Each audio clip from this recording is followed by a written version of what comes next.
কত টাকা ভাড়া নিছে? 200। কোথায় নামবেন? কেন 200 টাকা ভাড়া নেওয়া হয়েছে? কে ভাড়ার 200 নিছে? কে? লোক কোথায়? ডাক দাও। 200 টাকা ভাড়া নিছে কে? এদিকে ডাকা। 200 টাকা কে বলছে আপনাদের? এখান থেকে পাঁচচর স্থান থেকে ঢাকা গুলিস্তান যাত্রাবাড়ি ভাড়া 200। কেটা বলছে আপনারা? কত ভাড়া? আমি তো জানি 200 টাকা। আপনার বাড়ি কোথায়? মাদারীপুর। এখানে চান্দা দেন কত? জনপতি চান্দা দেন কত? 20 টাকা করে নাই? 20 টাকা। হ্যাঁ, তাহলে ভাড়া দাঁড়ায় গিয়ে হইলো 180 টাকা। 180। 20 টাকা এগো দেন। আপনি কি জানেন যে পাঁচচর থেকে এখান থেকে ভাড়া 150 টাকা ঢাকা? এই স্থান থেকে যাত্রাবাড়ি গুলিস্তান ভাড়া যে 150, এটা আপনি জানেন? আমি জানি। জানেন না? তাহলে আজকে জানেন না, এটা মনে থাকবে। আচ্ছা আর ওই 20 টাকা যে দিতে হয়, 20 টাকা আর দেওয়া লাগবে না। আচ্ছা।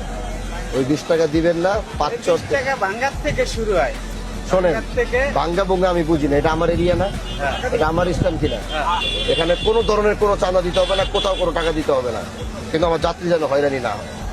এখান থেকে কেউ উঠলে ঢাকা যাত্রাবাড়ি গুলিস্তান 150 টাকা ভাড়া।